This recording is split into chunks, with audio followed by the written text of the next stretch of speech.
Hi guys, my name is Nora and I'm a zookeeper here at the Birds World Department of the Franklin Park Zoo. And welcome to another live Zoo to You. Today we're going to be talking about some skinks. So skinks are a family of lizards that are one of the most diverse families of lizards. So they're found on all continents except for Antarctica, and there's over 1,200 species. So here in Birds World we have two different species of skink.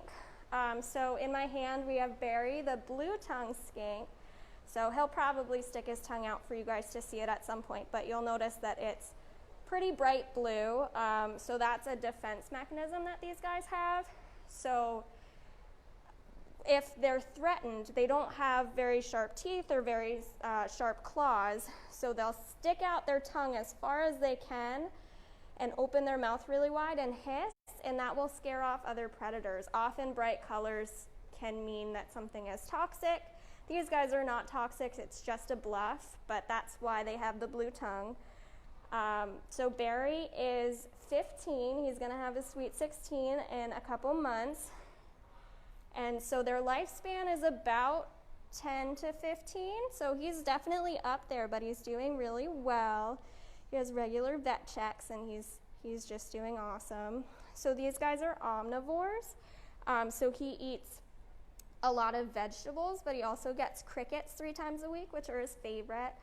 And sometimes he'll get cooked egg or like small mice. So in the wild, they would eat a lot of different insects and other small mammals. So we kind of mimic that here. But he's definitely a crowd favorite, so if you've come here, you've probably seen me out with Barry. And we just want to touch on the different characteristics. So these guys are both skinks. This is a blue-tongued skink. This is a prehensile-tailed skink. They're both kind of on the larger side, so these guys are the largest species, and Barry's one of the larger species, so there are skinks that can be just a couple inches long. So Ernie here is kind of showing off his climbing skills. So the blue-tongued skinks are often found in dry areas in Australia, where these guys are found exclusively on the Solomon Islands, where they live up in the trees. So even just the different colorings you can see between them. So Ernie is green and brown to kind of mimic his environment, to camouflage in the trees, where Barry is a lot more beige and black and brown to kind of mimic the soil that he would be in. So he does not have long claws to help him climb where Ernie does. And Ernie has this awesome tail. So this is his prehensile tail, which means that he can use it to grasp things. So that helps balance him out and helps him hold on to things in the trees when he's climbing. So that's where they get their name. They're also known as monkey-tailed lizards, again, because of the prehensile-tailed. And then Ernie is 21, so he's a bit older than Barry, but they can live throughout their late teens, early 20s. So he's also up there, but he's doing very well.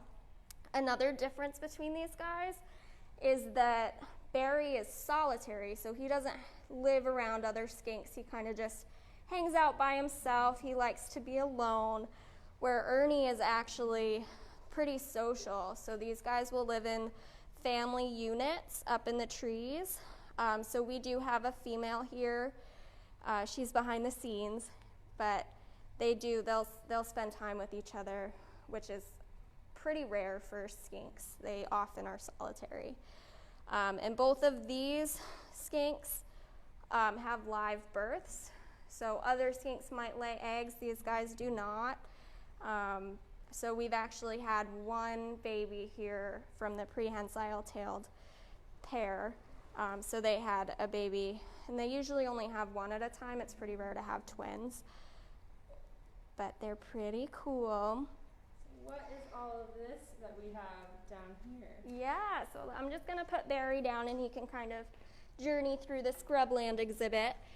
But Ernie is actually in our training program. So he does a couple different behaviors. I am not his primary trainer, so he doesn't always do as well with me, but we'll see. And we're just gonna target train today. So a lot of you at home might target train your dog. It's just, we'll use the end of this to have him either touch his tongue or his nose to it, and it kind of gets us to move him around. So Ernie, target. So I'm gonna take it away if he tries to bite it, so that's to tell him that he did not do the right thing. And if he does it correctly, I'm gonna make a click sound with this clicker to tell him that he's gonna receive a treat. So that's called a bridge. Ernie, target. No. Target. Can you, no? Target. So it is kind of tricky because one of his favorite treats is carrot. So it's unfortunate that his target pool is orange. He sometimes gets confused. And we are gonna just feed him some salad. So prehensile-tailed skinks are strictly herbivores, so they only eat vegetables, fruits, and flowers. So here he gets zucchini, carrot, green bean, and some mixed greens. And they have very sharp teeth, so that's why I'm using this little dowel to feed him. But here at the zoo, we target train with almost all of our animals. So we target train a lizard just as we would target train a gorilla. Nope. Target. Nope.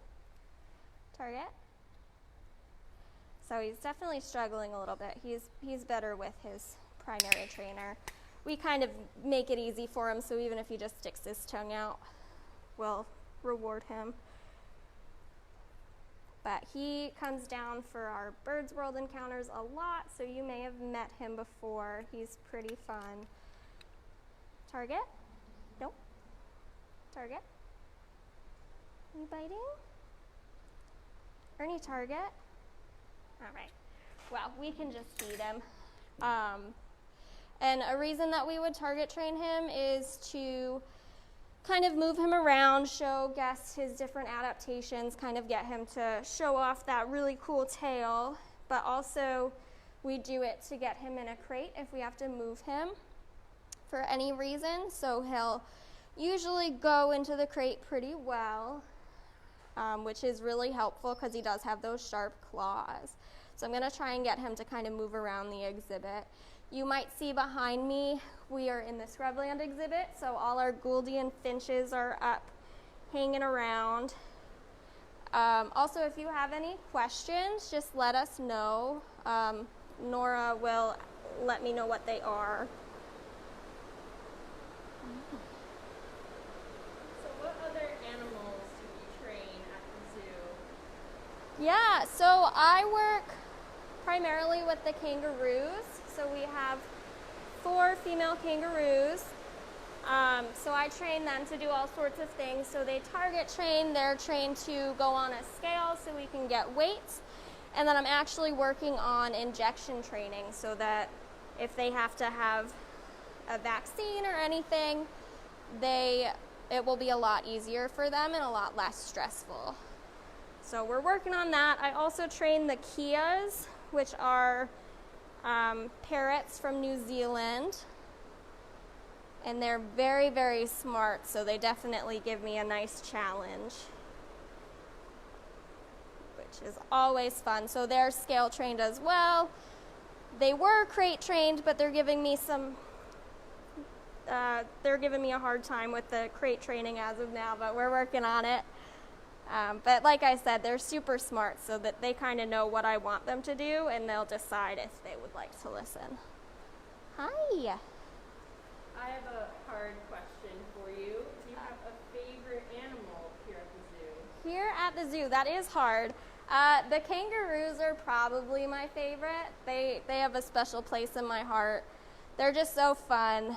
I also adore the Kias. So I guess I'm partial because I train both of those species. But I really love parrots a lot. So we have a variety of cockatoos as well. And they give me a good challenge. So I definitely love working with the cockatoos and the Kias. But reptiles are another favorite of mine. So I love getting to hang out with these two. So we got a question from Katie. What do have taken the most time to train? Oh, that is a good question. I would say, as far as the kangaroos go, the most difficult has definitely been the injection training. They're really timid animals. They're pretty shy. They don't love being near people.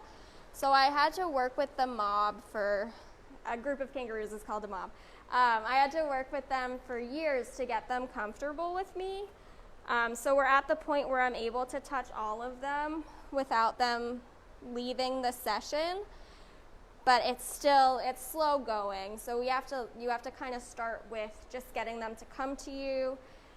Then you want to start lightly touching them, then more forcefully touching them. You can kind of scratch their fur or like pinch at their skin just to mimic what an injection might feel like.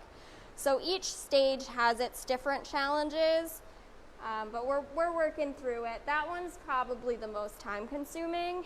Or even, we have 4 girls, so pouch checking is another thing that we want to work on. So I've been able to check one of the 4's pouch. So that's kind of my next goal.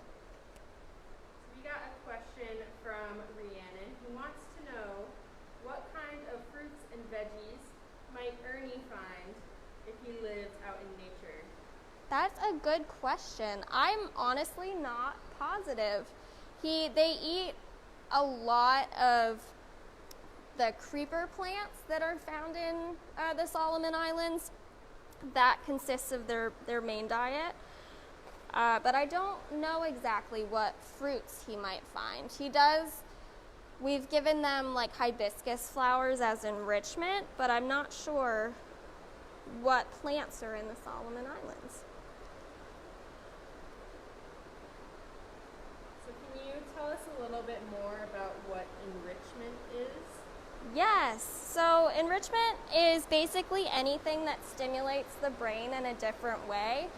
So Ernie being down here is enrichment for him. So moving to a new location, being on a different perch, having the food fed to him on a dowel as opposed to this, that's all enrichment. So for some of the other animals, like the Kias, like I said, they're super smart.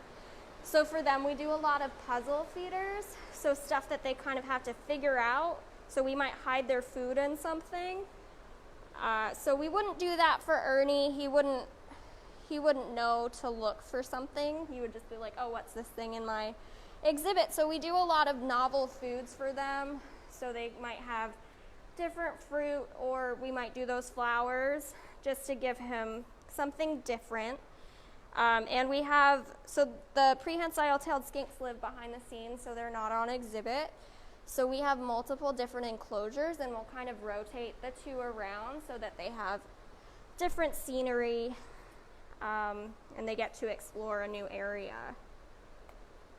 But enrichment, like with the gorillas, they do forage feeding, so they'll scatter feed them or hide their food in different toys. So it's really anything that we would use to mimic their natural behaviors, but also keep them kind of active around their exhibit. We got another question. Yep. What do kangaroos eat? Kangaroos are herbivores, so they are mostly going to be eating grass in the wild. So they're grazers, so they eat a lot of grass and other browse. Here they get different grains. So they're on what's called a zoo herbivore pellet. So that has a lot of the nutrients that they might need. And they also get some mixed greens and apple and sweet potato. So sweet potato is their favorite food. That's what I use to train them. They are obsessed. And then sometimes we can give them like bananas or grapes. They really love different sugary treats that we give them kind of on different occasions, not very often, but they love it. And we do a lot of natural browse. So there's a lot of native plants here in Massachusetts that we can kind of cut down and we know what's toxic and what's safe to give them, so we'll offer them a variety of browse. They love bamboo, they love mulberry, so they have a couple different favorites. And for them, they're pretty scared of a lot of things. So back to enrichment, we can't really enrich the kangaroos with a whole lot, so we do like hay feeders or something kind of easy, but also something that they would see on a daily basis. So when you spruce it up, sometimes they won't come into the barn because they're nervous. So Ernie ate all his good treats, so he's not as interested in eating. Dennis wants to know, weren't there birds in this exhibit last year?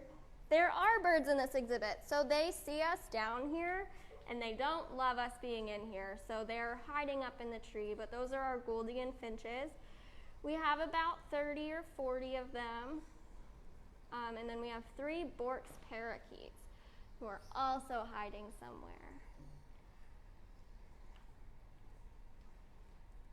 Awesome. Let us know if there's any more questions. I'll pick Barry back up. Maybe he'll show off that cool tongue.